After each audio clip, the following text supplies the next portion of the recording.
This segment of the news has been brought to you by Sun Oil Limited. Welcome back. An afternoon swim on Monday turned into a tragedy for a family on Eleuthera after a 60-year-old man allegedly drowned in Rock Sound. According to police reports, around 4:30 p.m., the victim was reportedly swimming in waters at Rock Sound in South Eleuthera when onlookers near the shoreline lost sight of him.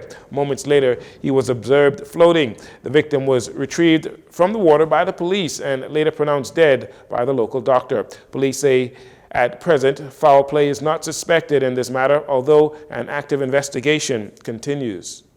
In other crime news, a shooting Monday night here in the capital leaves a 43-year-old male of Munker Alley off Camp Road in hospital. Criminal investigators are now actively investigating the circumstances surrounding this shooting incident. The incident reportedly occurred shortly after 11 p.m., with reports revealing that 3 males, one of them armed with a handgun, robbed the victim of an undisclosed amount of cash and subsequently shot him.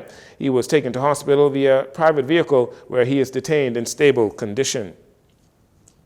Meanwhile, police are on the hunt for 5 males who reportedly robbed a business establishment on Monday afternoon. Police say shortly after 3 p.m., the suspects, 2 of them armed with a handgun, entered the establishment on East Street North and demanded cash. The culprits reportedly robbed the establishment and a patron of an undisclosed amount of cash. Before leaving, they gun-butted a male employee to the chest.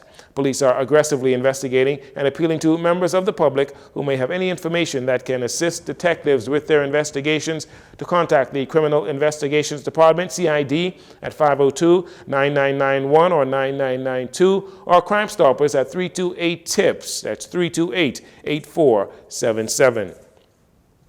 From the Magistrates Court today, 4 people were brought up on charges in connection with the dog attack that claimed the life of Anthony Ricky Swan of Ridgeland Park East, 20-year-old Vontae Richards, 39-year-old Vanria Richards, 28-year-old Rashad Timothy, and 37-year-old Van Johnson were all charged with manslaughter due to that incident. Particulars are that on Saturday, August 27th, the deceased was found on the southern side of the street on Palm Tree Avenue in Coconut Grove shortly before 5 a.m.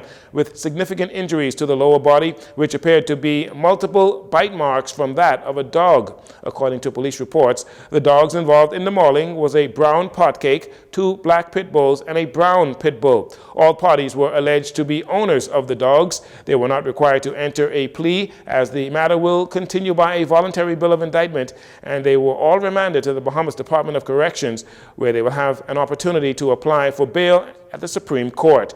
They will return to court on the 18th of January, 2023. And finally, Cynthia Mother Pratt was honored at her home in Coconut Grove after an entry submission in honor of her won a competition celebrating women of yesterday and their contributions to the Bahamas. The Geriatric Hospital and the United Nations joined together for a 3rd time in honor of International Day for Older People, which was officially celebrated on October 1st under the theme, The Resilience and Strength of Older Women. Speaking on the collaboration and competition is Geriatric Hospital Registrar Dr. Sasha Dorset. Each ward had the opportunity to highlight a specific person that they thought had made just amazing contributions to our country. Interestingly enough, 2 of our wards chose to highlight our Deputy Governor General, Cynthia Mother Pratt. And so we thought that was indeed amazing. Judges voted, and indeed Cynthia Mother Pratt's board that's here today was the winning board. And so we are just happy for this opportunity to put our older persons, just remind everyone in the community of how lucky, how blessed we are to have amazing older women making generous contributions to strengthening our country. Nurse Jennifer Munnings of the Thompson Ward, winner of the Geriatric Hospital Poster Board competition, presented the winning poster board to Mrs. Pratt, highlighting the journey from the pit to the palace. She was elected Member of Parliament. She was also the first Minister of National Security, which deals with all the police and the defense force. That was a challenging time for her also, but she was resilient. She bounced from one thing to the next, okay? And then she became the Deputy Prime Minister of the Commonwealth of the Bahamas. And lo and behold, when the Right Honorable Perry Christie took Seth, she became the acting Prime Minister of the Bahamas. So she has risen from the pit to the palace. Right now, she is currently the Deputy Governor General of the Commonwealth of the Bahamas, and we salute her today. She's also a philanthropist. She deals with all the community affairs. Everybody in Cecilia knows Mother Pratt. She planned a lot of activities involving children and older adults. Hearing from the Bahamian icon herself, Mother Pratt spoke about the road not being easy, mentioning her remembering every house she ever lived in, being in the inner city, some days having to walk to her nursing job in the rain, and raising a child while taking care of her mother suffering with Alzheimer's. Despite the journey, her thoughts always remained on caring for others. Message that I've been sending for years. Many of the young men from around here, I got scholarships for them. They went to college. Some are doctors now, some are engineers, some are police officers, defense force officers, some are teachers, some are chartered accountants. It is about what's in them. The only thing about them, they were poor.